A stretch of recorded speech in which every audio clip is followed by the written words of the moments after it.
2019లో blue media పత్రిక సాక్షి నా పైన ఒక ఆర్టికల్ వేస్తాం జరిగింది. దాంట్లో ప్రధానంగా నేను మంత్రిగా ఉన్నప్పుడు విశాఖపట్నానికి అనేక సార్లు వచ్చాను. లాంజ్ లో నా పైన దాదాపు 25 లక్షల రూపాయలు ఆనాటి తెలుగుదేశం పార్టీ ప్రభుత్వం ఖర్చు పెట్టిందనే వార్త వేస్తాం జరిగింది. అప్పుడే నేను లీగల్ నోటీస్ కూడా జారీ చేశాను.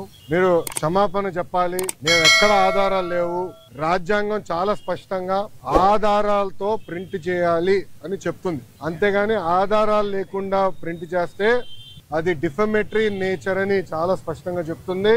మీరు ఎట్టి పరిస్థితుల్లో రిజైండర్ ప్రింట్ చేయండి అని ఆనాటి సాక్షి కానివ్వండి, అదే విధంగా దేశవ్యాప్తంగా ప్రింట్ అయ్యే ప్రతి వారం ప్రింట్ అయ్యే మ్యాగజైన్ ద వీక్ కూడా మనం నోటీసులు జారీ చేస్తాం జరిగింది. ద వీక్ అవుతే ఇమీడియట్ గా మా దగ్గరకు ఉన్న సమాచారం కరెక్ట్ కాదు, మీరు చెప్పిందే కరెక్ట్, మేము రిజైండర్ ప్రింట్ చేస్తామని వాళ్ళు చాలా స్పష్టంగా ప్రింట్ చేస్తాం జరిగింది. కానీ బ్లూ మీడియా గురించి మీకు బాగా తెలుసు. తప్పుడు వార్త పదే పదే రాసి అది నిజం చేయాలని ప్రయత్నిస్తుంది. అదే రీతిలో వాళ్ళు ముందరికెళ్తున్నారు. అందుకే నేను గత 5 సంవత్సరాలుగా న్యాయ పోరాటం నేను చేస్తున్నా. ఇది 4వ వాయిదా. ఎన్నిసార్లే నేను వస్తాను, ఎందుకంటే నిజం నా వైపు ఉంది. గతంలో కూడా మీకు చెప్పాను. ఈ రోజు కూడా మంత్రి హోదాలో నేను వచ్చినప్పుడు పార్టీ ఆఫీసులో బస్సులో పడుకుని సొంత భోజనం నేను తింటున్నా తప్ప ప్రభుత్వం దగ్గర నుంచి కనీసం ఒక్క వాటర్ బాటిల్ కూడా నేను తీసుకోవట్లేదు.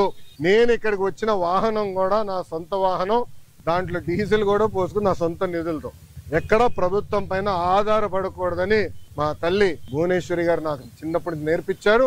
అదే రీతిలో ముందరకెళ్తున్నా. ఎట్టి పరిస్థితుల్లో ఈ కేసు నేను లాజికల్ ఎండ్కి తీసుకెళ్తాను. ఎన్నిసార్లు వాయిదాలు వేసినా నాకు ఇబ్బంది లేదు, ఎన్నిసార్లు రమ్మన్నా నాకు ఎలాంటి మొహమాటం లేదు. ఎందుకంటే నేను తప్పు చేయలేదు. నిజం గెలిచడానికి కొంచెం ఆలస్యమైనా నిజం గెలుస్తుందని బలంగా నమ్మే వ్యక్తి. గతంలో కూడా నేను చూశాను. నాకు నేను కట్టుబడి ఉంటాను.